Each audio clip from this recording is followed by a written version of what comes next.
Better.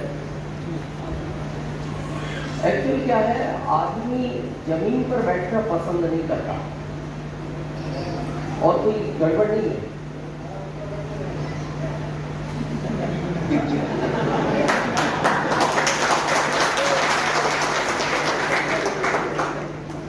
चलो अभी comfortable.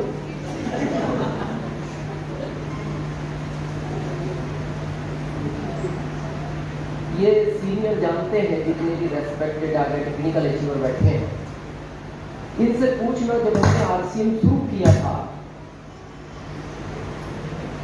ये बिना छुए ही कर रहा है इतनी आवाज। ये भी निकाल के इसकी वायर पकड़ना होगा ये।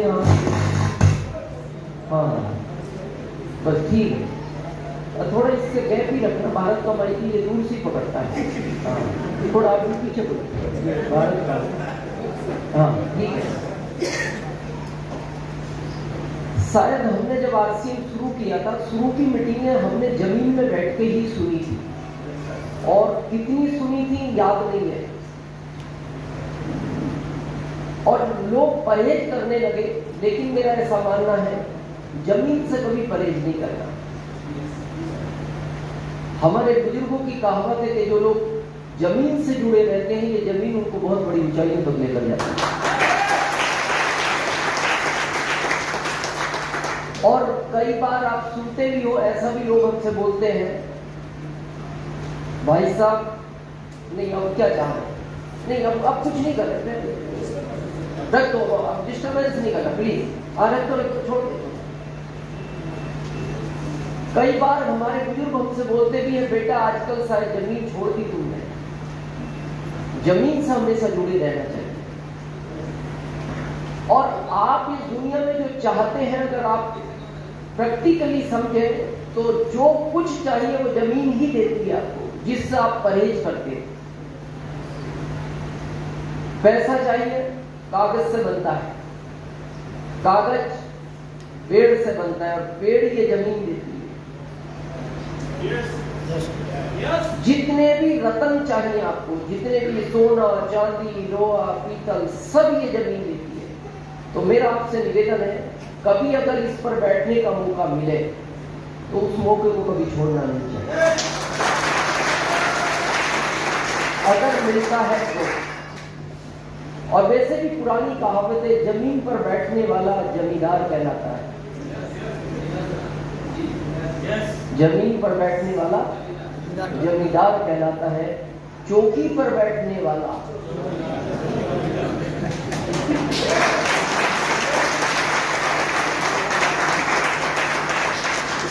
मैं आगे इसलिए नहीं बोल रहा, बहुमत ज्यादा है, पर आप जमींदार हैं, बस आप खुश रहें। 5 साल के बाद वापस सेकंड बार अलीगढ़ में 2017 में आए थे, विकास जी ने बुलाया था, आज प्रमोद जी ने बुलाया है, और काफी लोग बहुत दूर से आए हैं। बहुत सारे मैं रेस्पेक्टेड सीनियरों को देख रहा हूँ, जो हमारे इस बिजनेस की बहुत बड़ी ताकत है। आज हम जितनी देर बात करें, मेरा आपसे निवेदन है उतनी देर आप बैठे। कंडीशन नहीं है जितनी देर बैठना है, हम बीच में पूछते रहेंगे, मीटिंग चलने दें या बंद कर दें, जब तक आपकी इजाजत होगी मीटिंग चलाएंगे, जब आप कह देंगे बहुत हो गया मीटिंग बंद कर देंगे। क्लियर है? और वैसे समझदारी ये है कि जो खर्च किया है उतना वसूलो, 150 खर्च किया है उतना तो वसूलो। ज्यादा समझदारी ये है डबल वसूलो। जब आपको लगे मेरे 150 वसूल हो गए, चले जाना, बात करना। जब तक लगे वसूल नहीं में बैठे रहना। लेकिन मैं आपसे एक वादा करता हूँ, ये 150 ही आपको 150 करोड़ तक लेकर जाएगा।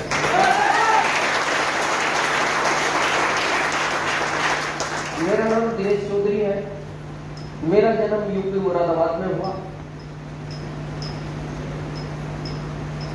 एक किसान परिवार में, मेरे फादर गांव के प्रधान हुआ करते थे, उनको पॉलिटिक्स का बहुत शौक था।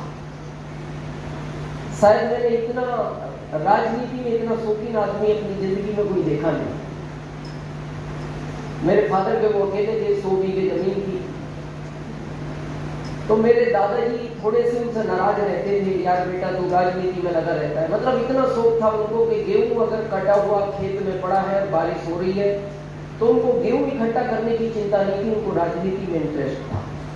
आप एक लाइन से समझ सकते हैं, इतना इंटरेस्ट था। एक बार वो प्रधान के लिए जब चुनाव लड़े तो 4 वोट से हार गए। लखनऊ में स्टे ले आए, 10 दिन बाद 6 वोट से जीत के आ गए। इससे आप अनुमान लगा सकते हो आदमी को कितना इंटरेस्ट होगा। जो 4 वोट से हार गया हो और 10 दिन बाद 6 वोट से जीत के आ गया। अब वो मैं नहीं जानता वो कैसे क्या हुआ, मैं छोटा था। उस घर में मेरा जन्म हुआ। मेरे को अच्छी तरह याद है, मैं लगभग 6-6.5 साल का था। मेरे को स्कूल में जमा कराया गया।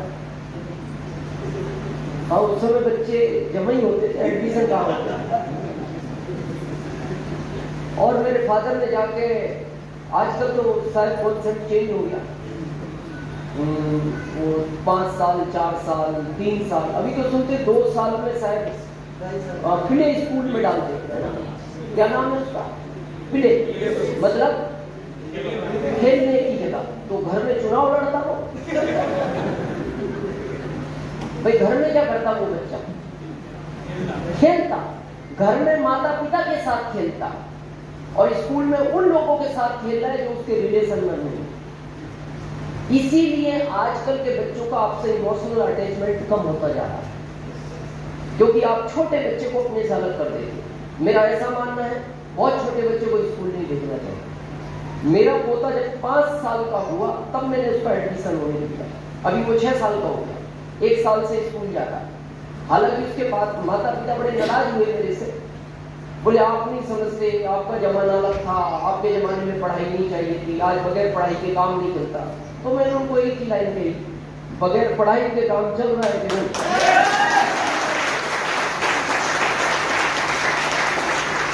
मैंने कहा ये कितना भी बड़ा ऑफिसर बन जाए, ये मेरी बराबर पैसा नहीं कमा सकता। उस घर में मेरा जन्म हुआ, 6 साल का लगभग मैं था, 6.25 साल के आसपास, एग्जैक्ट तो याद नहीं है।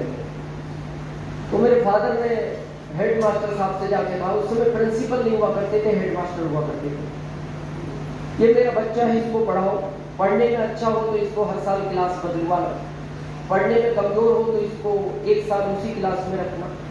और आखिरी लाइन उन्होंने बोली, मैं इस गांव का प्रधान हूं।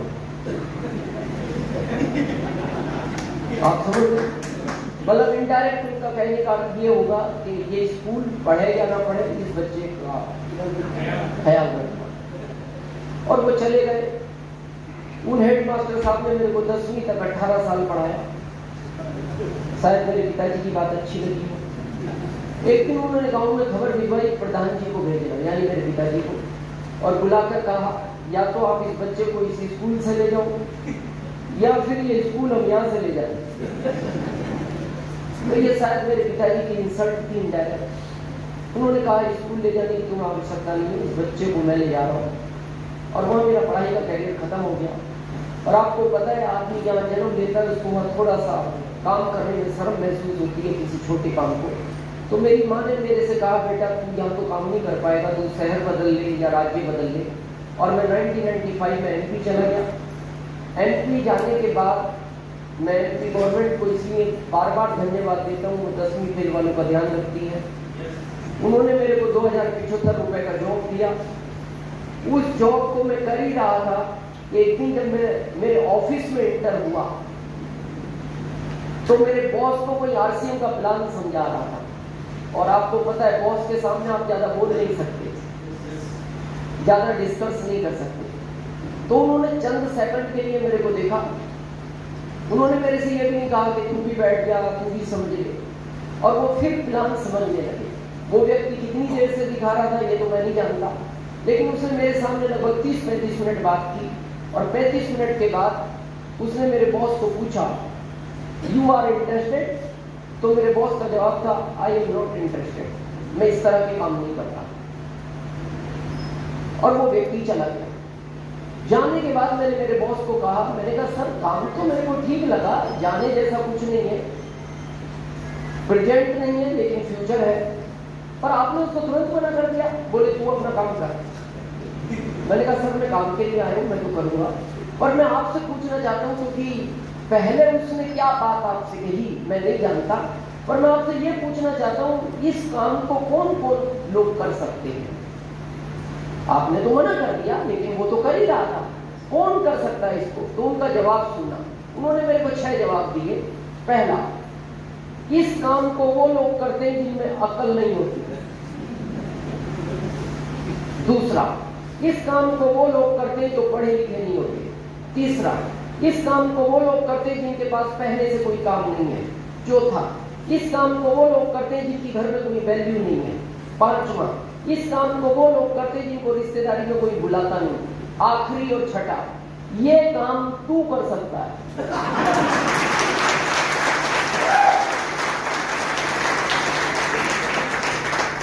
आप शायद समझ गए। मैंने कहा हाँ सर मैं करूंगा। कब करोगे? मैंने कहा मैं आज ही करूंगा। आज ही क्यों? मैंने कहा मैं उसकी एक बात से ये तो समझा, पहले आओ पहले पाओ। और मैंने उसी दिन नर्सिंग शुरू किया। लेकिन आश्चर्य इस बात का है कि 4 साल पहले मेरे बॉस भी ज्वाइन हुए। वही बॉस कब ज्वाइन हुए? 4 साल पहले। मेरे 17 साल के बाद मैं 26 जुलाई 2002 को ज्वाइन हुआ, लगभग 21 साल पहले। अभी जुलाई में मेरे को 21 साल पूरे हुए। वो 4 साल पहले हुए हैं, 17 साल बाद। अभी रॉयल्टी अचीवर है, अगले साल रिटायर्ड हो गए। तो जब वो ज्वाइन हुए तो मैंने उनको पूछा, मैंने कहा सर इस काम को कौन लोग करते हैं?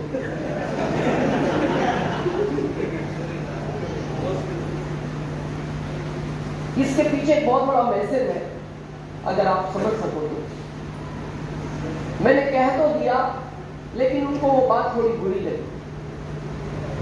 मेरा थोड़ा सा एक्साइटमेंट में फ्लो में मैं बोल गया, हालांकि मेरे को नहीं बोलना चाहिए था। वो रो पड़े, उनकी आंख से एकदम आंसू झलक आए। तो मेरे को अच्छा नहीं लगा, मेरे को लगा नहीं मेरे से गलती हुई है। मैंने माफी मांगी। मैंने कहा सर मैं माफी मांगता हूँ, मेरे को ऐसा नहीं बोलना चाहिए था, लेकिन मेरे को मेरे पुराने दिन याद आ गए तो मैं शायद बोल गया, लेकिन आई एम सॉरी। बोले दिनेश मेरे को इस बात का दुख नहीं है, तुमने ऐसा क्यों कहा? मेरे को दुख इस बात का है, मेरे बच्चे जब बड़े होंगे तो ये प्रश्न वो भी मेरे से पूछेंगे कि पापा आप जॉब के अंदर दिनेश चौधरी की अप्लाई थे, भाई सीनियर अप्लाई, आप जॉब के अंदर दिनेश चौधरी की अप्लाई थे, आरसीएम में दिनेश चौधरी आपकी अप्लाई कैसे बन गए?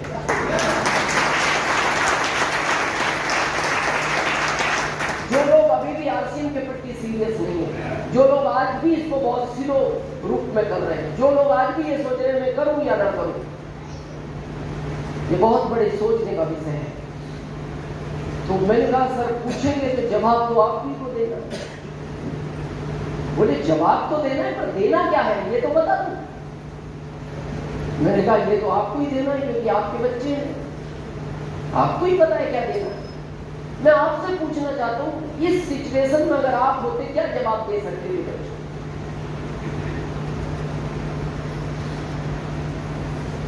भाई आपके बच्चे पूछते कि जॉब में आप कुछ व्यक्ति की अप्लाई थे, आरसी में वो आपकी अप्लाई कैसे बन गया? व्यक्ति से क्या जवाब दिया जा सकता? हाँ, निर्णय पहले नहीं लिया तो क्यों नहीं लिया, और पहले नहीं लिया तो अब क्यों लिया, और अब लिया तो उस समय क्यों नहीं लिया?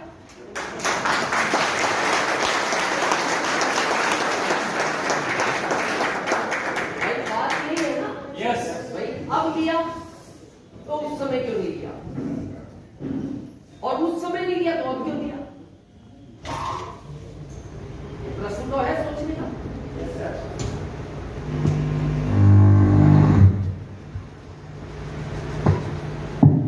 तो उन्होंने मेरे को कहा दिनेश तुम बहुत समय से आरसीएम में हो, आपके पास ज्यादा समझ है, आप बताओ मेरे को क्या जवाब देना चाहिए।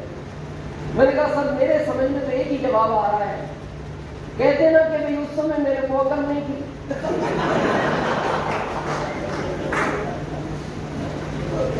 सिंपल जवाब है। तो बोले ये तो मैं कह दूंगा उस समय अकल नहीं थी, तो वो ये भी तो कह सकते हैं अब आ गई। और उस समय नहीं थी तो इतने साल सरकार से बिना अकल के पैसे लिए। जो लोग आज पहली बार आए उनसे मेरा निवेदन है, आ ही गए हो नंबर लगवा लेना। आ ही गए हो नंबर लगवा लेना। काम आप 1 महीने बाद शुरू करो, 1 साल बाद शुरू करो, 10 साल बाद शुरू करो, जब आपकी इच्छा हो जब करना, वो आपकी इच्छा है। आ ही गए हो नंबर लगवा लेना, क्योंकि नंबर का बहुत बड़ा गेम है इस बिजनेस में। आ जाओगे तो ये नंबर यहां लगेगा, कल यहां लगता है, परसों यहां लगता है, नरसों यहां लगता है, तरसों यहां लगता है, बरसों बाद यहां लगता है, और यहां बहुत दर्द करता है, यहां बहुत दर्द करता है। इसमें ऐसा कोई नियम नहीं है 6 महीने घूम कर आए और बीच में चिपक जाए। ऐसा नियम होता है ये चिपक जाते हैं, ऐसा कोई नहीं है। बहुत लोग मेरे से पूछते हैं नंबर का पता है कितना गेम है इसके अंदर। आज बहुत लोग मेरे से पूछते हैं दिनेश जी आप इस सिस्टम में इतने अमीर कैसे बन गए। मैंने कहा नंबर देखना किस टाइम का लगा हुआ है। जब कोई लगवाने को तैयार नहीं था उस टाइम हमने नंबर लगवाया। आ ही गए नंबर लगवा लेना। अब प्रश्न आता है आरसीएम हमें करना चाहिए या नहीं। आज हम एक गेम खेलते हैं और शायद आपके हर चीज का प्रश्न का उत्तर भी क्लियर हो जाएगा। आपने जिस समय एग्जाम दी होगी तो उस समय ऐसे पेपर आते थे कि किसी भी 15 प्रश्न में से 5 प्रश्न के उत्तर दो और क्लास बदल दो। हर रूल उस समय। तो आप कौन से 5 प्रश्न के उत्तर देते जो आपको आसान लगते थे। आज मैं आपकी जिंदगी के 3 प्रश्न सामने रखूंगा, उसमें जो आसान लगे उसको चुन ले। जरूरी नहीं आरसीएम नहीं करना है, लेकिन हम समझे तो सही क्या आसान है आने वाली लाइफ के लिए। देखो प्यास लगती है ऑप्शन पानी है, भूख लगती है तो ऑप्शन अनाज है। अगर ये ऊपर वाला ना देता तो शायद हमें इतनी मेहनत न करनी पड़ती। जो कि ये दिया है तो इसको भरना पड़ता है, पीछे परिवार है उसका भी भरना पड़ता है, और उसका एक ही ऑप्शन है कि उसके लिए पैसा चाहिए। मानते हैं ऐसा? पैसे का पहला प्रश्न जो 3 आज प्रश्न की बात कर रहे हैं, एक का उत्तर देना है। पहला प्रश्न पैसा जॉब से मिलता है, या बहुत सारे गवर्नमेंट जॉब में प्राइवेट जॉब में होंगे। दूसरा प्रश्न पैसा बिजनेस से मिलता है, दुकान है, फैक्ट्री है, खेती है। तीसरा आरसीएम से मिलता है। आज हम तीनों प्रश्नों को समझेंगे, जो आसान लगे उसको चुन ले। पहला है जॉब, गवर्नमेंट या प्राइवेट, जिसको भारत का व्यक्ति बहुत लाइक करता है। ईमानदारी से उत्तर देना। अपने बच्चों को, जितने लोग माता पिता अपने बच्चों को पढ़ा रहे हैं वो हाथ खड़ा करें, लगभग सभी। ईमानदारी से उत्तर देना क्यों पढ़ा रहे हैं।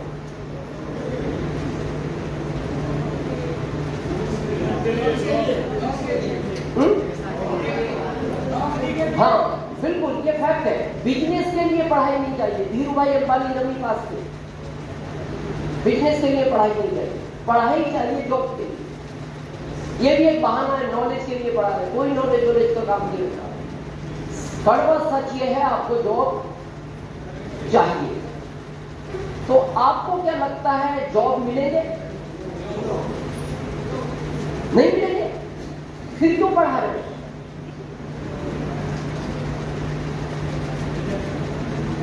चांस के लिए। चांस कभी मिल जाए तो आज मैं उसका भी आपको प्रैक्टिकल जवाब दूंगा, वो चांस भी नहीं मिलेगा, मतलब जॉब नहीं मिलेगा, ये फैक्ट है। और आज हम बहुत प्रैक्टिकल समझेंगे, फिर अच्छा जो लगे उसको करेंगे, सिंपल है। जब हम 50 करोड़ थे, जॉब ज्यादा थे, हम लोग कम थे भारत में। जब हम 70 करोड़ हुए तो जॉब कम हुए, हम बढ़े। मेरे फादर की एज के यहाँ कुछ लोग बैठे हैं, या आपको मेरी बात का विश्वास ना हो तो अपने पिताजी से या दादाजी से पूछना अगर वो इस दुनिया में है। जब हम 50 करोड़ थे तो सरकार ढूंढती थी जॉब के लिए और हम छिप जाते थे। सरकार ढूंढती सेना में भर्ती हो और हम छिप जाते थे। अभी हम ढूंढते हैं, सरकार छिपती है। अब हम ढूंढ रहे हैं और सरकार छिप रही है। क्यों? हम बढ़ते जा रहे हैं, जॉब कम होते जा रहे हैं। और एक्चुअल क्या, हम प्रैक्टिकली समझना नहीं चाहते इन चीजों को। और मैं आज बहुत सिस्टमेटिक आज आपको क्लियर करूंगा इस पिक्चर को। फिर हम 80 करोड़ हुए तो जॉब कम हुए, हम बढ़े। फिर हम 100 करोड़ हुए, जॉब कम हुए, हम बढ़े। अभी हम 140 करोड़ हैं, जॉब घटे, हम बढ़े। आपको क्या लगता है 10 साल बाद हम 125 करोड़ हो जाएंगे? कितने? 150 तो खाली यूपी हिस्से में ले जाएगा। कैसी बात कर रहे हो? इतना तो यूपी ले जाएगा। हम बढ़ेंगे। और जॉब कैसे कम हो रही है धीरे धीरे हमें पता नहीं लगता। आज इसको प्रैक्टिकल समझते हैं। देखो, जॉब में रेलवे, आपके विनी जी रेलवे में है,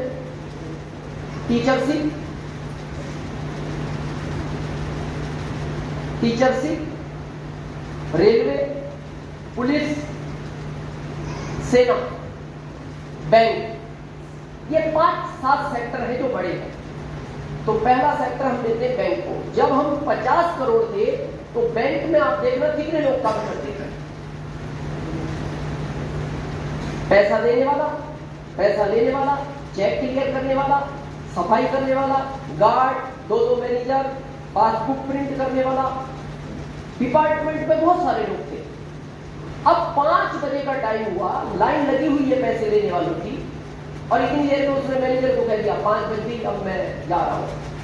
तो ये धीरे धीरे शिकायत सरकार तक पहुंची। तो सरकार ने कहा ये 5 बजे क्यों चला जाता है? बोले सर उसका टाइम ही 5 बजे का है। क्या करें, एक आदमी और रखे? बोले सर पहले की सैलरी कंप्लीट नहीं होती। तो बोले फिर क्या करें? तो किसी ने उनको एडवाइस दिया कि बिना सैलरी का आदमी लाओ। तो उन्होंने कहा बगैर सैलरी का आदमी होता है? बोले हाँ, भारत में नहीं है, बाहर होता है, तैयारी ट्राई करोगे तो यहां भी आ सकता है। बोले बिना पैसे के काम करता? बोले हाँ। बोले 5 बजे तक करेगा? बोले 5 बजे नहीं, 24 घंटे करता है। बोले 24 घंटे? बोले हाँ। कहां रहेगा? बोले बैंक के बाहर खड़ा रहता है। बोले अच्छा। तो वो एटीएम मशीन ले आए। कितने टाइम तक पैसा देती है? 24 घंटे। कहां खड़ी है? बाहर।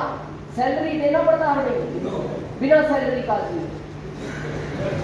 एक आदमी का जॉब गया, पता नहीं लगा, आपको चला गया।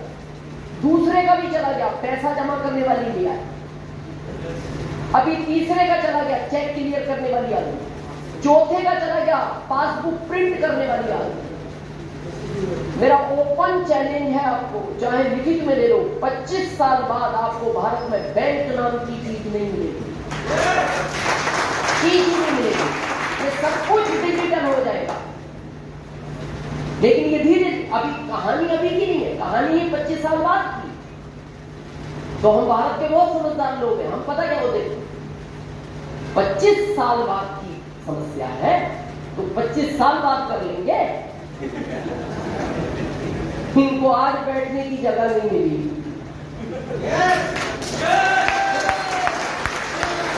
इनको आज चेयर नहीं मिला, आपको इसमें जगह मिलेगी।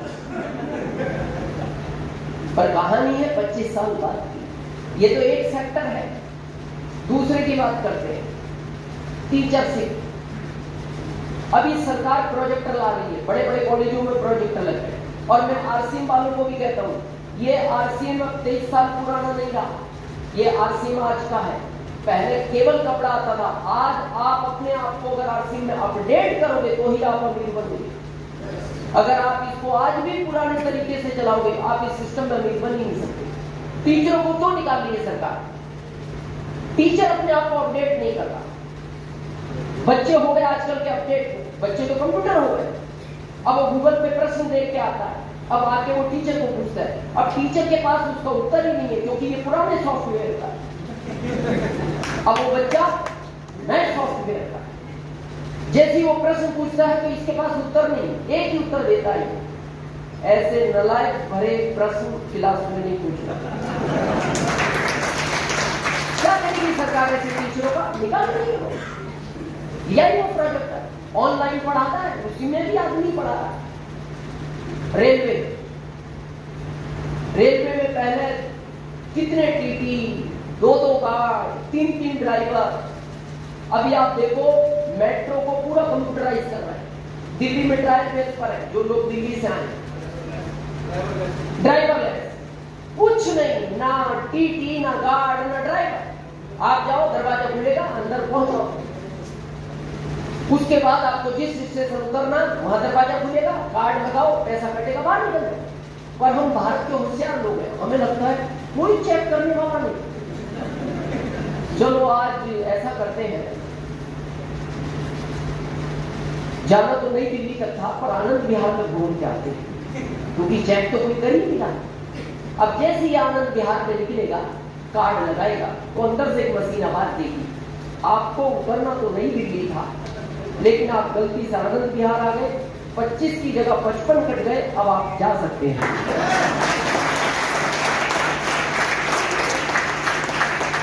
लेकिन ये धीरे धीरे खत्म हो रहा है। पहले इन बुजुर्गों से पूछो, ये जो सिग्नल गिरता था ना, ये लाइटिंग नहीं होती, सिग्नल गिरता था, उसको गिराने वाला आदमी होता था।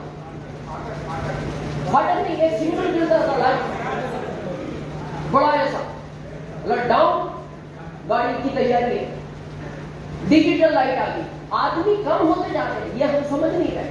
अभी नया आपके कितने टोल टैक्स है भारत में, जिस पे करोड़ों लोग जॉब करते हैं, पूरे भारत के टोल टैक्स की बात की जाए, अगले साल से टोल टैक्स का आपको आदमी नहीं मिलेगा।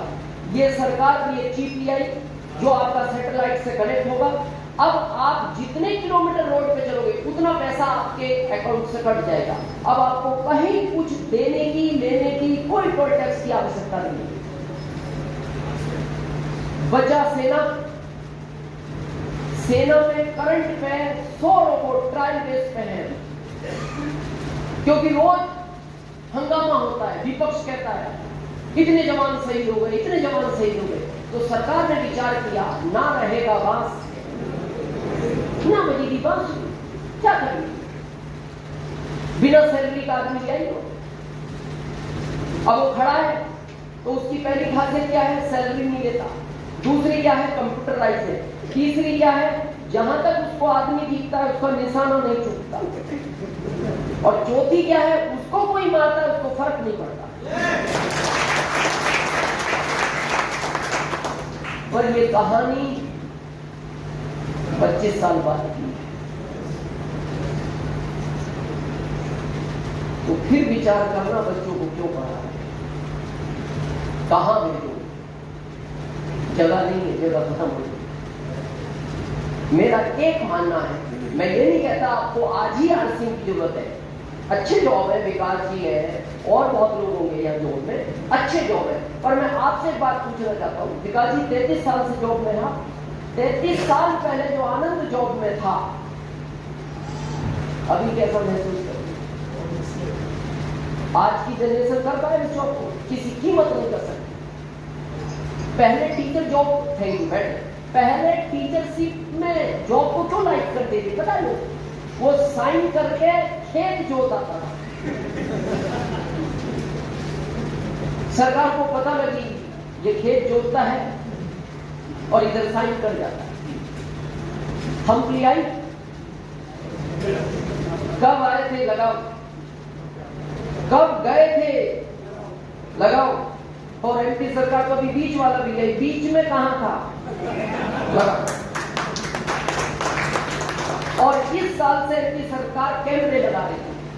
वो ये कह रही है तू रह के कुछ करता भी है या नहीं करता, या टाइम पास करता है तो कैमरे में देखेगी उसको तो करता क्या है, थंप लगा देगी जाती है। यानी जो स्मूथनेस पहले थी वो आज जॉब में नहीं, इजी नहीं है बेटा, लेकिन कर रहे हैं ठीक है, पर किसको करना क्यों जरूरी है। आप बड़े ध्यान से सुनना, अभी गर्मी है, थोड़ा प्यास महसूस होगी और शायद जब मिट्टी खत्म होगी तो आपको पानी चाहिए, और पानी फ्री में मिलता है, खाली निकालने के साधन है। इस जमीन में पानी पानी है, निकालने के साधन अलग अलग है। जमीन में पानी फ्री है, निकालो अपना तरीका, पानी फ्री मिलता है। अभी जब आपको 3 घंटे बाद प्यास लगेगी तो हम आपको कहेंगे देखो फ्री की चीज तो हम नहीं देंगे, हम आपको 2 गिलास दूध पिलाएंगे जो पैसों से आता है। कितनी देर काम चल सकता है उस दूध से? 2 घंटे, 3 घंटे, फिर प्यास लगेगी, फिर हम कहेंगे मौसम्बी का जूस पियो जो पैसों से मिलता है। और कितनी देर काम चला सकते? 4-5 घंटे। रात को प्यास लगेगी, पपीता जूस पिलाएंगे, पानी नहीं देंगे। कितने दिन बगैर पानी के रह सकते? 2 दिन, 3 दिन, आखिरी 4 दिन। 4 दिन बाद क्या स्थिति बनेगी? आप एक ही बात करोगे भाई साहब पानी दे दो, या तो पानी दे दो, नहीं वो तो मिलेगा भाई, वो तो मिलेगा। और देखना दोनों फ्री मिलते हैं, पानी भी फ्री है वो भी फ्री है, उसको भी मिलने के पैसे नहीं करते।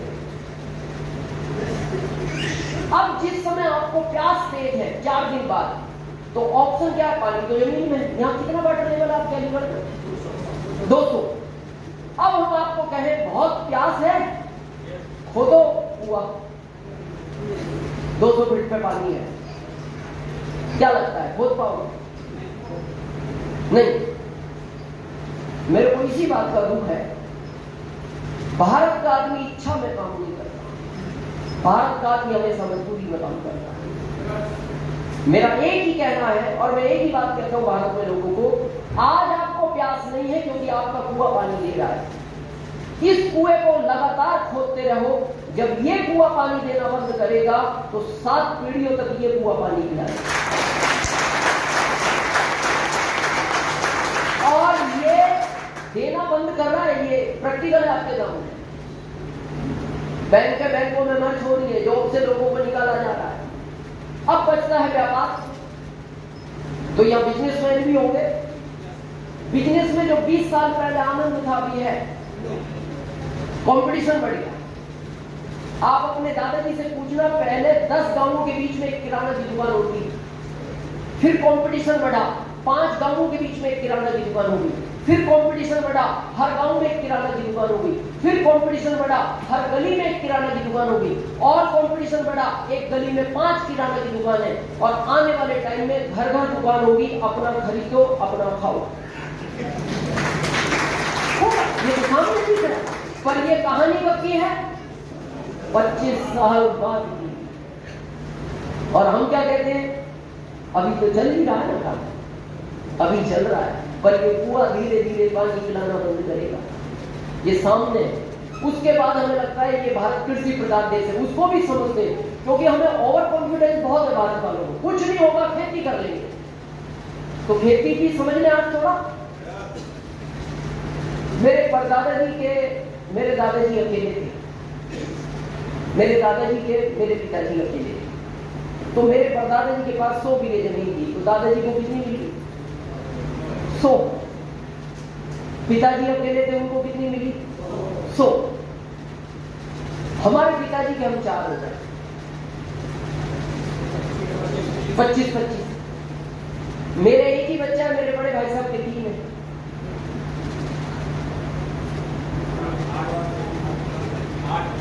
8। उनके बड़े लड़के के 3 है। नहीं। तो अब वो भी इस दुनिया में आया तो कुछ तो करेगा, कुछ तो करेगा। आने वाले टाइम में आपको खेती करने की जगह नहीं, घर बनाने की जगह मिलेगी। और ये सामने दिख रहा है, ये तो प्रैक्टिकल है ना। अब वो 100 में कितने साल पहले आनंद ले रहे थे? 50 साल पहले, और अकेले थे तो उन्हें आनंद नहीं आ रहा था। आज स्थिति चेंज होगी, पर ये कहानी आज की नहीं है, समस्या हो है ना, इसलिए हम इन्हें छोड़ने को तैयार हैं। मैं ये नहीं कहता इनको छोड़ दो, ये कुएं आज पानी पिला रहे हैं, कम होता जा रहा है, पीते रहो जब तक पिला रहे हैं, पर इस कुएं को खोदते रहो। जब ये पिलाना बंद करेंगे 7 पीढ़ियों तक ये कुआं पानी पिलाएगा। तो तैयार है इसके लिए? तो मैं बात करूं इसकी, क्या करना है इसमें? बहुत सिंपल है। जहां भी आपके आरसीएम की शॉप है, वहां जाने के बाद आप आज इसका प्रोडक्ट लें और कसम खाएं अपने आप से कि 100% प्रोडक्ट में यूज करूंगा। अगर आप 100% प्रोडक्ट यूज करने के लिए तैयार हैं तो ही आरसीएम में इन्वॉल्व हो, नहीं तो फिर और विचार करने की बात आए। अब प्रश्न आता है कि 100% क्यों यूज करना चाहिए? ये सर्वे है इंडिया गवर्नमेंट का, मेरा नहीं। हमारे परदादा जी एवरेज 100 साल जी, दादाजी 90 जी, ये सरकार ने लिख रखा है, मेरा आंकड़ा नहीं है। पिताजी 80, हमारे बारे में अभी 60 लिख रखा था, इस साल 55 कर दिया। क्या हो गया? ये 100 से 55 आ गया। आपका खान पीन बिगड़ गया। आज अपने घर में आप 15, 13, 14, 15, 16 साल के बच्चे को देखना, उसमें एनर्जी नहीं है। जिनके घर में बेटियां, वो माएं देखना, जितना काम आप कर सकती हैं आपका 20% वो बच्ची नहीं कर पाती है आपका। ये आरसीएम के प्रोडक्ट का कमाल है और मेरा ओपन चैलेंज है। आज भी मेरी एनर्जी एक 25 साल के लड़के से ज्यादा है। आज भी अगर आप में बैठने की ताकत है तो मैं बगैर पानी पिए रात के 12 बजे तक नॉन स्टॉप बोलने की ताकत रखता हूं। कितनी एनर्जी है इस प्रोडक्ट में, वो कमाल है। आज आप देखो 15 साल के बच्चे से आप पानी मांगो, वो सोफे पे बैठा टीवी देख रहा है, वो पानी नहीं लाएगा।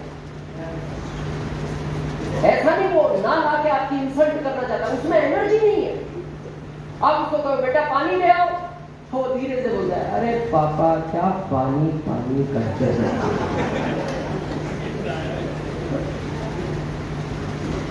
फिर पापा दोबारा बोलते हैं, जब वो देखते हैं कि नहीं उठा, वो फिर दोबारा बोलते बेटा तुमने सुना नहीं, तो वो फिर धीरे से बोलता है मैंने तो सुन लिया, आप ही नहीं सुन पा रहे।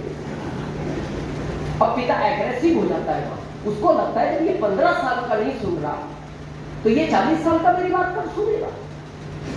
वो गुस्से में आ जाता है बेटा पानी लाओ, तो वो फिर बोलता है, अब वो लैंग्वेज बदल लेता है बच्चा, पापा आप ही ले आओ, बहुत अच्छे पापा होगा, आपसे अच्छा दुनिया में कोई पापा ही नहीं है, पापा प्लीज पापा अच्छे पापा होगा, आप ही ले आओ। अब वो पिता को क्या लगता है शायद कोचिंग से आया होगा, साइकिल चलाई होगी, थका हारा होगा, जबकि वो आज कोचिंग गया नहीं था, पर पिता को आइडिया नहीं, तो पिता फिर धीरे से बोलता कोई बात नहीं बेटा बैठ, ओके ओके मैं ले आऊंगा।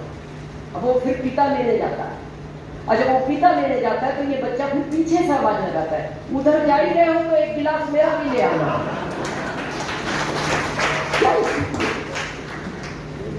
कहां गया एनर्जी लेकर? ये सिर्फ आपका खान पीन बिगड़ गया, इसलिए सरकार हर 5-10 साल में आपकी एज कम करती जा रही है। या मेरे फादर की एज के लोग बैठे हैं, इनसे पूछना पहले ये बाल 40 साल के बाद सफेद होना शुरू होते हैं। आज स्थिति यह है 40 तक कंप्लीट घूमता है, क्यों? खान पीन बिगड़ गया। ये नेचुरल है, ओरिजिनल है। नेचुरल है, ओरिजिनल है। और मैं अपनी जिंदगी का जो रनिंग एज जी रहा हूं वो 55 है, 55। ये सिर्फ आरसीएम के प्रोडक्ट का कमाल है। तो आज सबसे पहले आप कसम खाएं कि मैं 100% प्रोडक्ट यूज करूंगा। पता है क्यों? आप भारत में देखो 60% लोग ओवरवेट हैं। 60%। किसी का पेट यहां, किसी का यहां, किसी का यहां, किसी का यहां, और किसी का तो इतना है कि उसको ले जाकर चाय दो तो अलग से टेबल नहीं देना पड़ता, इधर इधर के पीता रहता है। और उसको पूछो ये क्या है? Self service. टेबल साहब क्या स्थिति बना दी?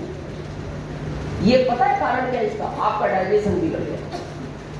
और आपका डाइजेशन बिगड़ गया तो आप किसी फैमिली डॉक्टर से मिलना, फीस मेरे से लो आज, अगर आपको बिलीव ना हो। उसको पूछना ये मेरा पेट बाहर है, मेरा होगा क्या? वो एक ही जवाब देगा, इस दुनिया से 20 साल पहले जाएगा। कितने? तो पहली जो 55 बोल लीजिए संसार 20 और तो 35, तो इधर लेने क्या आया था?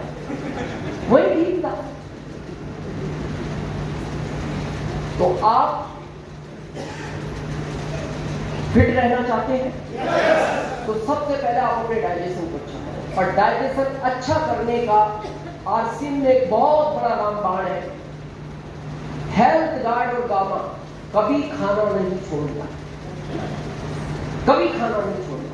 चाहे बाकी अभी किसी ने कहा था ना हरी सब्जी नहीं लेनी, एक बार आप साबुन यूज मत करो चलेगा, ये 2 चीजें बंद नहीं करनी। क्यों? बड़े ध्यान से सुनना इस लाइन को। आपकी अकाउंट में 1 लाख रुपया है, कितना? और आपकी फिटनेस एकदम कंप्लीट है तो आप इस दुनिया के सबसे अमीर व्यक्ति हो, भारत के नहीं, दुनिया के।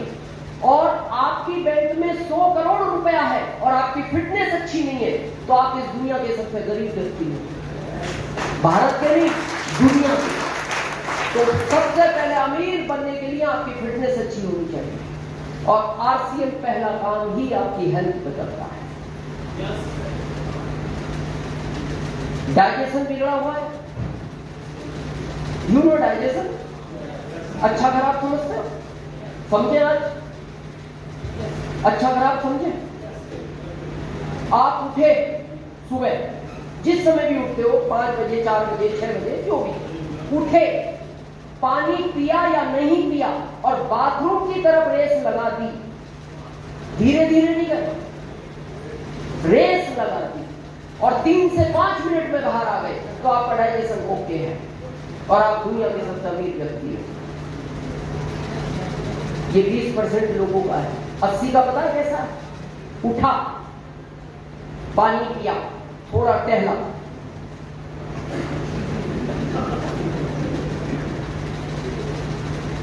फिर बाथरूम की तरफ देखता, फिर 5 मिनट बाद पत्नी बोलता है चाय बनाओ, चाय बनाओ होगा, फिर चाय पी, फिर थोड़ा टहला, फिर बाथरूम, फिर 7 मिनट बाद पत्नी बोलता है कड़क चाय बनाओ, कड़क। वो चाय ही नहीं थी, वो पता नहीं क्या था। फिर एक कड़क चाय पी, फिर थोड़ा टहला, फिर बाथरूम, फिर वो आखिरी हटिया,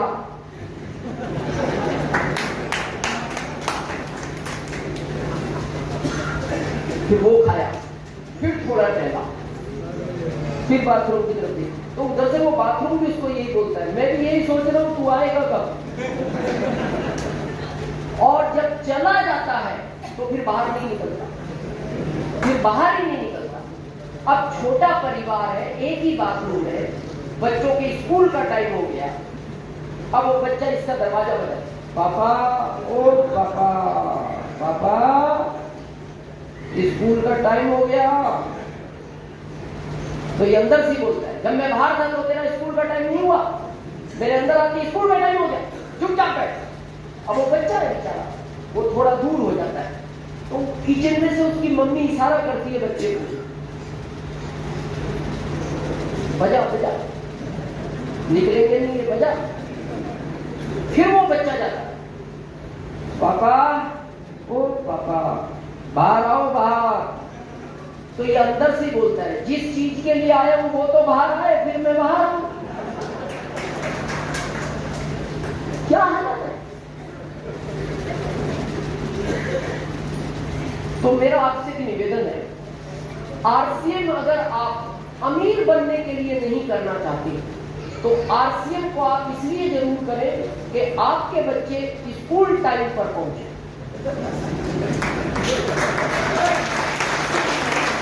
इसलिए तो करें, आपके चक्कर में उसको डांट पड़ती है, फिर लेट हो गए। अब वो कैसे बताए लेट किधर हुए?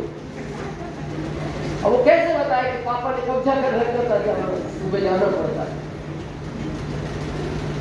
तो आज से शपथ खा सकते हैं, पहला काम 100% प्रोडक्ट यूज। अब फायदा क्या होगा? आपकी हेल्थ अच्छी रहेगी, पहला फायदा, आप दुनिया के सबसे अमीर व्यक्ति बनोगे। दूसरा, बहुत लोग अभी भी सोचते हैं सर आरसीएम से प्रोडक्ट क्यों लूं? मैं आपसे एक प्रश्न पूछना चाहता हूं, आप जिस भी किराना से सामान ले रहे हैं उस दुकानदार से बात पूछना, मैं आपसे सामान लेता हूं, मेरे पिताजी लेते थे, मेरे दादाजी लेते थे, 3 पीढ़ियों में मिलकर अभी तक हमने 50 लाख का सामान आपसे ले चुके हैं, तो आप हमें 50,000 का फ्री दो ना।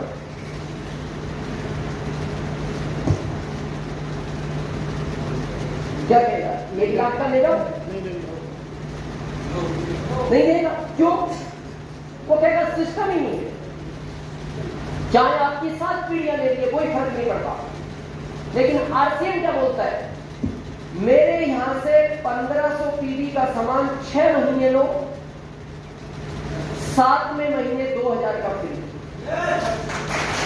7वें महीने तीसरी पीढ़ी नहीं।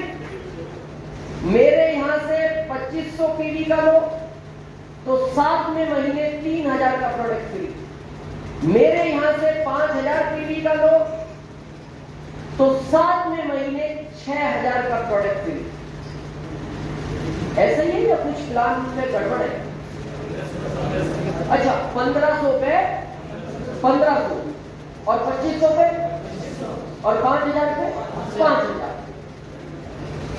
मेरे को भी किसी ने ऐसा कहा, बोले सर ये प्लान आप गलत बता रहे हो। मैंने कहा क्यों?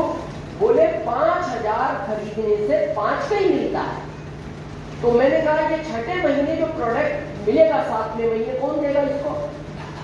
आरसीएम। तो मैंने कहा 6 महीने तक ये खरीदने से तेरे अकाउंट में जो पैसा आया वो तेरी ससुराल से आया था। वो कहां से आया? 6 महीने पैसा किसने दिया? और 7वें महीने प्रोडक्ट फ्री कौन दे रहा है? आरसीएम। तो वो 6 महीने का पैसा नहीं जोड़ोगे इसमें? वो भी तो इसी प्रोडक्ट की वजह से आया। तो ये 6000 से भी ज्यादा का होता है। इतनी सी बात अगर नहीं समझ में आ रही तो मेरे को दुख इस बात का होता है। मैं 21 साल से आरसीएम समझा रहा हूं भारत में लोगों को। मेरे को दुख इसी बात का है कि भारत के आदमी को इतना क्यों समझाना पड़ता है। यहां किसान है, हाथ खड़ा करेगा काफी। आप एक बैल को पहली बार खेत से घर तक एक रास्ते से लाओ, पहले दिन, दूसरे दिन उसी रास्ते से लाओ, तीसरे दिन, 5वें दिन, 6ठे दिन, 8 दिन और 9 दिन। 9 दिन लाओ, 10वें दिन आप उसके रास्ते छोड़ दो, घर आ जाएगा। क्यों आ गया? क्योंकि उसको 9 दिन समझाया है कि ये रास्ता घर का है और घर तेरे को अच्छा खाना पीना मिलता है। 9 दिन में बैल समझ गया। हम 21 साल से समझा रहे हैं।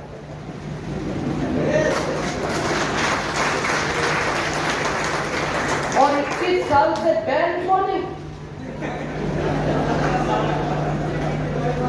बैल को नहीं समझा, इंसानों को समझा। वो 9 दिन में समझ गया क्योंकि उसे पता है कि घर जाके कटा हुआ चारा मिलता है, अच्छा चारा मिलता है, अपने को घर ही जाना है क्योंकि अपने मालिक ने रास्ता क्लियर बता दिया। 6 महीने प्रोडक्ट लो, 7वें महीने उतना ही प्रोडक्ट फ्री, और आपकी हेल्थ अच्छी रहेगी, पैसा अलग आएगा। ये बात हम नहीं समझा पा रहे और हम समझ नहीं पा रहे। तो कभी किसी को ये प्लान समझाने जाओ और वो मना कर दे, तो बाहर आके किसी बैल को दे दो, आपको अच्छा लगे।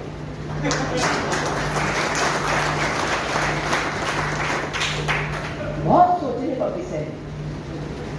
ये अलीगढ़ की पहली मीटिंग है, हर महीने मीटिंग होती है। यहाँ पास में आगरा हर महीने मीटिंग होती है, गुड़गांव हर महीने मीटिंग होती है, और हर महीने हम सुनने जाते हैं। यहाँ अगले महीने है किसी की?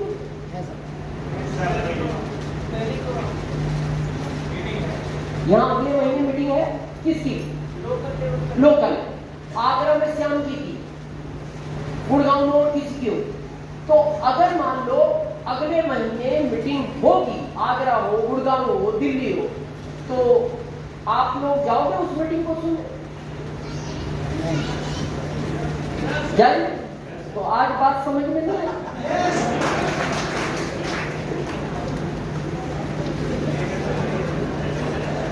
भाई आज नहीं आई समझ में, इसका मतलब अगले महीने नहीं जाएगी, और बात वही समझाएगा जो भी आएगा, वो यही समझाएगा। बहुत सोचने का विषय है। मेरे को लगता है आरसी में मीटिंग की आवश्यकता नहीं है। तो क्या मीटिंग की आवश्यकता है? ओरिजिनल प्रोडक्ट है, हेल्थ अच्छी रहेगी, फ्री 7वें महीने, गारंटेड प्लान के 7वें महीने फ्री मिल रही है।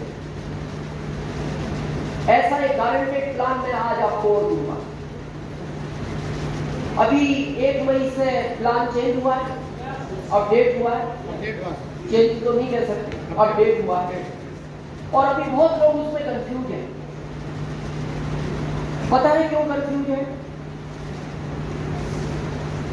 प्लेटफार्म से जब ट्रेन चलती है और मेन ट्रैक पे जब आती है, तो बीच में जो ज्वाइंट आता है ना, जहां वो पटरी चेंज करती है, तो वहां आवाज आती है, आवाज आती है। तो वो नया आदमी सोचते हैं यार ये कैसी ट्रेन है, इतनी कम स्पीड की आवाज कर रही है। उसको नहीं पता जब ये मेन ट्रैक पे आएगी 120 पे भी तेरे को पता नहीं लगेगा कहां। तो अभी 1 मई से क्या पटरी चेंज हुई है, थोड़ी आवाजें आ रही है। तो आप चिंता मत करो, जुलाई के बाद ये इतना फास्ट हो जाएगा ट्रैक कि आप कहोगे यार आनंद आ गया इस ट्रेन में बैठने के। क्योंकि अभी तक जो आपकी इनकम आती थी रॉयल्टी पे, जो 25,000 आती थी, अब वो कम से कम 35 आएगी। टेक्निकल का चेक जो कम से कम अब तक 50,000 का बनता था, वो अब 75,000 कम से कम बनेगा, कम से कम। यानी आपकी इनकम 1.5 गुना हो गई इस प्लान के अपग्रेड होने से।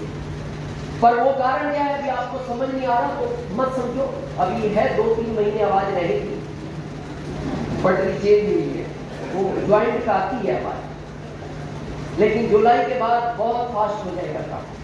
क्लियर है यहाँ तक पिक्चर? तो सबसे पहले आज अपने आप से क्या वादा करना है? 100% प्रोडक्ट यूज करना है। यूज करने के बाद जिस प्रोडक्ट के ऊपर आपको बिलीव हो, उसी प्रोडक्ट की मार्केट में बात करनी है। जितने लोगों से भी करनी, 2 से 4 से 8, 16, 32, वो आपकी इच्छा है, लेकिन करनी कब है? पहले उस प्रोडक्ट का आपको नॉलेज होना चाहिए। मैंने शुरू में कहा था अपने आप को अपडेट करो। अभी भी लोग कुछ भी बता देते हैं। कोई पूछता है सर बुखार आ रहा है, मैन ले, साथ में S5 भी ले, ये रही S5, ये भी ले साथ में। इससे बुखार का क्या लेना देना? और देते हैं लोग। क्यों?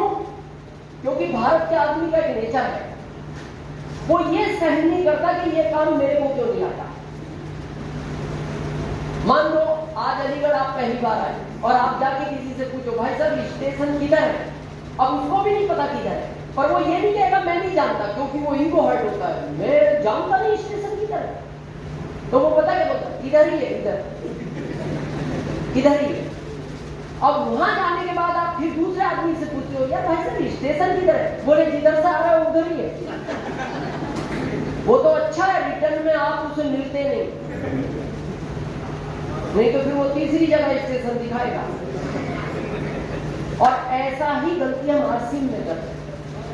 प्रोडक्ट की नॉलेज नहीं है, सामने वाला पूछता है क्या होगा, हाँ सब हो जाएगा, ये भी हो जाएगा, वो भी हो जाएगा।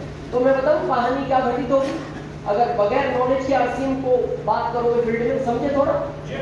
एक लड़कू राम नाम का व्यक्ति था, लड़कू राम। वो जिस गांव में रहता था उस गांव में कोई पढ़ा लिखा नहीं था, यहां तक कि प्रधान जी भी। बहुत सराउंडिंग गांव था, केवल लड़कू राम पढ़ा लिखा था। और वो भी इसलिए पढ़ा लिखा था, वो 1 साल किसी शहर में रहा वहां, और वो इतना पढ़ा लिखा था ए से जेड तक। लेकिन वो गांव वालों को बोलता था मेरे से ज्यादा अंग्रेजी कोई जानता नहीं इस दुनिया में। क्यों बोलता था वो ऐसा? क्योंकि उसको पता था गांव में तो कोई कुछ जानता ही नहीं, और वो जानता कितनी था, ए से जेड तक। पर ऐसा आदमी किसी दिन तो फंसता है। आप अभी आरसीएम में कोई भी प्रोडक्ट किसी को कुछ भी कह के दे दो, पर एक दिन तो फंसो। अब एक दिन क्या हुआ, रिसर्च करते हुए एक अंग्रेज उस गांव में आ गया। जून का महीना, गर्मी तेज, अंग्रेज को लगी प्यास। तो जैसे ही वो गांव में आया, गांव में आते उसने सबसे पहले कहा प्लीज गिव मी वाटर। सारे लोग मुंह दे गए क्योंकि वो तो कुछ जानते नहीं थे। तो प्रधान जी ने इशारा किया लड़कू राम को बुलाओ। लड़कू राम, वो कहता है ना मैं बहुत अंग्रेजी जानता हूं, आज बात करेगा इस अंग्रेज से। अब जब ये बात सुनी, प्रधान जी ने कहा बुला के लाओ। तो पता लगा लड़कू राम खेत पे था। प्रधान जी ने कहा खेत पे जाओ, उसको कहना प्रधान जी बुला रहे हैं, अंग्रेज आया है, बात करनी है, तुम बहुत अंग्रेजी जानते हो ना। अब जैसे ये खबर लड़कू राम को मिली, वो टेंशन में आ गया, बोले यार फंस गए। फिर उसने पानी पी के सोचा गांव में तो कोई भी नहीं कुछ जानता, जितनी आती है उतनी तो बात करेंगे। आ गया ये भी कॉन्फिडेंस के साथ। प्रधान जी ने अंग्रेज को इशारा किया इससे करो बात, ये हमारे गांव का छोटा अंग्रेज। अब उस अंग्रेज ने कहा प्लीज गिव मी वाटर। तो लड़कू राम बोलता ABCDXYZ। तो प्रधान जी को अच्छा लगा, बोले यार जवाब तो गजब दिया लड़कू राम ने, एकदम मतलब उसने पूछा पूरा नहीं, उसने तो कह दी इसने ABCDXYZ। अब अंग्रेज का दिमाग खराब, क्यों मां कह रहा हूं ये क्या बोल रहा है। जैसे हमारे यहाँ वो कह रहा है सिर दर्द है, आप कह रहे हैं S5 ले। अब वो क्या बोल रहा है, हम क्या बता रहे हैं। तो फिर उस अंग्रेज ने दोबारा कहा प्यास लगी, गर्मी। फिर उसे थोड़ा गुस्सा आया, फिर उसने कहा प्लीज गिव मी वाटर। फिर लड़कू राम ने कहा ABCDXYZ। गांव वाले बड़े खुश, यार लड़कू राम रियल में अंग्रेजी पढ़ाया, क्या जवाब दे रहा है। अब अंग्रेज को और तेज गुस्सा आया, उसने और तेज बोला प्लीज गिव मी वाटर। लड़कू राम भी और तेज बोला ABCDXYZ। अंग्रेज ने पकड़ी काला, 3 दिए गाल पे, तड़क तड़क तड़क तड़क। और जितनी भी गालियां होती हैं इंग्लिश में दी, गुस्से में वो चला गया। तो सारे गांव के लोग इकट्ठे हो गए, बोले यार लड़कू राम तू तो कह रहा है मैं बहुत अंग्रेजी जानता हूं। तो उसने कहा मैंने जवाब दिया नहीं तुम्हारे सामने। बोले जवाब तो दिया, पर ये गाल लाल क्यों है। प्रधान जी बोले यार लड़कू राम देख, मैं प्रधान हूं, इतना अनुभव तो रखता हूं कि वो जो लास्ट में बोल रहा था वो कुछ सही नहीं बोल रहा था। मेरे उसके चेहरे से लग रहा था वो उसने जो बोला वो कुछ ठीक नहीं था। तो लड़कू राम बोलता प्रधान जी को आप समझते नहीं, वो तो ये बोल रहा था और उसने इसलिए 3 चांटे मारे। वो चांटे मार के ये बोल कर गया जब इतनी अंग्रेजी जानता है तो यहां क्या कर रहा है, मेरे साथ चल।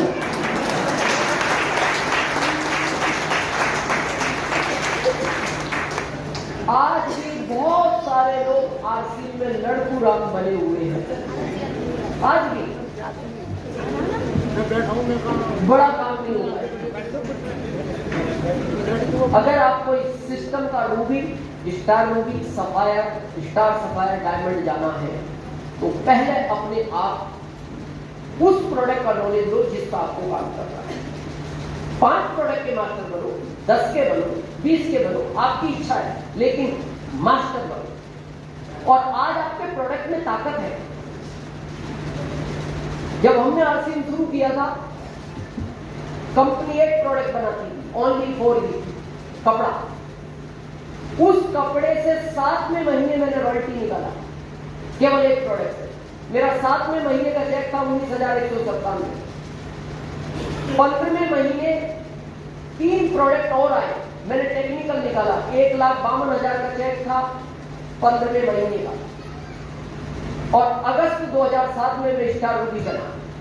उस समय कंपनी के पास आरसीएम की सबसे बड़ी पिन हुआ करती थी स्टार रूबी। ये सफायर, स्टार सफायर तो अब बने हैं गाइडलाइन के बाद। उस समय सबसे बड़ी पिन थी स्टार रूबी। 2007 की बात है। 2007 में 20 प्रोडक्ट के साथ, यानी 60 महीने बाद मेरा चेक था टीडीएस कार्ड के 7,80,000 का। ये बात है 2007 की। अभी चल रहा है 23। कितने प्रोडक्ट थे? यहां 1, यहां 3, यहां 20। आज आपको पता है आरसीएम में कितने प्रोडक्ट हैं? यहां बहुत सारे सीनियर हैं, बहुत सारे पीसी होल्डर हैं। मेरा ओपन चैलेंज है इस भारत को, ओपन, मेरे को कोई एग्जैक्ट आंकड़ा बताए करंट में आरसीएम में कितने प्रोडक्ट।